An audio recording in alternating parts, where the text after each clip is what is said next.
Oui, c'est toujours important pour nous d'être présents lors de l'inauguration, puisque c'est l'aboutissement d'efforts. Et on a contribué, on est heureux de contribuer à ce projet-là, qui est important pour la mairie et important pour l'ensemble des pêcheurs. Tout le monde a contribué, les ouvriers, les chefs de chantier, les conducteurs, travaux jusqu'au directeur. Et c'est ensemble avec le bureau d'études Guy Petrovizzi, donc ETEC, qu'on a réussi à réfléchir pour trouver les meilleures solutions pour rendre le projet viable et attractif. Alors, ce qui est particulier, c'est que nous avons réalisé le chantier et en réalité, on a subi des dégâts avec la tempête Fiona. Donc on a dû réaliser pas mal de travaux 2 fois. On a réadapté le projet, donc ça a été compliqué, ça a duré plus longtemps que prévu. Mais on a trouvé des solutions et ensemble on a réussi à aboutir. Alors, au nom du président Losba qui n'a pas pu être là et il y a en charge la commission pêche au niveau du département. Donc on a tenu à être présent. Il faut surtout mesurer l'investissement du département sur cette partie qui n'est qu'une première partie. Nous avons travaillé sur la sécurité pour protéger ces lieux. Maintenant, nous allons pouvoir nous projeter avec des travaux qui devaient commencer au mois de septembre 2024 sur remettre le port dans des normes de fonctionnement pour permettre aux pêcheurs de Baïf de pouvoir exercer leur métier. Et surtout, nous allons faire de ce port, à travers les travaux à venir, un lieu aussi de convivialité, une dimension sociale et sociétale. Je pense que le lien entre ces travaux réalisés aujourd'hui et le futur port de pêche qui doit avoir le jour devrait permettre que la population de Baïf avoir un espace agréable pour les enfants mais aussi pour tout type de population. Non mais c'est clair qu'avec la passerelle qui va lier les deux sites, cela permettra un lieu de promenade exceptionnel pour Baïf et surtout que cette commune, comme l'ensemble de la Guadeloupe, continue à profiter à la population. Je pense qu'on peut saluer, c'est l'harmonie autour de ce projet, que ce soit avec l'espace 50 pas géométrique, que ce soit avec la collectivité régionale, que ce soit sur l'investissement du département, que ce soit l'accompagnement de l'État. Je pense que nous sommes en phase de voir cette commune pouvoir présenter un autre visage dans les années à venir. C'était normal la présence de l'agence puisque nous avons porté ce projet. C'est un projet qui se fait en maîtrise d'ouvrage de l'agence des 50 pas géométriques.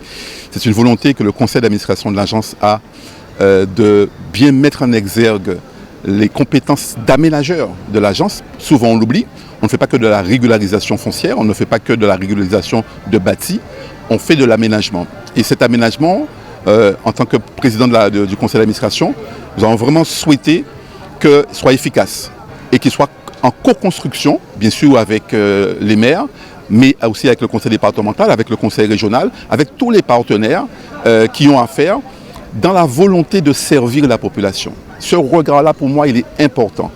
De faire en sorte que, voyez là, on peut intervenir même sur le champ économique en accompagnant les professionnels de la mer qui ont aujourd'hui un outil de travail. On accompagne les populations parce qu'ils ont une aire où ils peuvent venir se reposer, profiter de cet espace littoral. L'aménagement du littoral, nous faisons une affaire vraiment importante au niveau de l'agence. Vous savez que les réseaux ont été aussi faits, l'eau, l'assainissement. Nous voulons être, se creuser, être au creuset en fait de toutes ces énergies positives. Et là, les Guadeloupéens qui travaillent ensemble, ça qu'a fait. Ça me montre que je suis entouré de compétences guadeloupéennes, efficaces. De cette agence, je ne cesse de le répéter, il y a vraiment des Guadeloupéens et des Guadeloupéennes qui font montre de beaucoup d'énergie, beaucoup de compétences pour servir les Guadeloupéens. Et ça, on ne le dit pas assez. On a en Guadeloupe des compétences. Et quand on fait confiance aux Guadeloupéens, quand on fait confiance et quand on sait travailler en partenariat, on a des résultats que nous avons aujourd'hui. Écoutez, moi je suis très heureux d'être là effectivement avec la maire de Baïf. C'est un très très beau projet. C'est un projet qui associe la région, qui associe le département, qui associe l'agence des 50 pas géométriques. Voilà, et c'est un projet central pour la ville de Baïf. C'est à la fois un projet social, un projet culturel, un projet économique avec la connexion avec le port. Voilà, donc c'est vraiment. Moi j'étais très heureux, même si l'État n'est pas directement financeur, mais l'État participe aussi sur l'aspect réglementaire, parce qu'on est effectivement, il y a des aménagements à faire. On est tout près effectivement de l'entrée de la rivière de la Madeleine. Voilà, donc moi je suis très très heureux d'avoir pu participer à ce projet fondateur et central pour la ville de Baïf, voilà. Et qui n'est pas terminé puisque maintenant on va voir le port avec le département. C'est le fruit, le résultat du travail de l'équipe municipale. Vous savez, on n'a jamais le résultat tout de suite. Donc c'est du travail, c'est de l'implication, c'est de l'investissement et à long terme, on a le résultat. Mais ce n'est le résultat que d'une première phase, puisque cet aménagement rentre dans le cadre d'un aménagement global de toute la zone, en mettant en valeur le port départemental par le côté ludique et le côté culturel. Donc demain, on espère qu'en 2026, que ce lieu de la Madeleine sera un bijou où tout le monde pourra venir se promener, respirer l'air marin et profiter des services qui leur seront offerts sur ce site.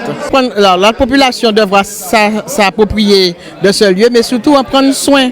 En prendre soin parce qu'en fait, le côté économique doit être valorisé, parce que c'est d'abord pour les marins pêcheurs, pour la vente, la valorisation de leurs produits, mais c'est surtout aussi le fait qu'ils aient un lieu pour valoriser leurs produits. Et c'est dans cette optique qu'on n'a pas fait un petit projet, de plusieurs petits projets, on a fait un seul projet global et après nous allons par phase.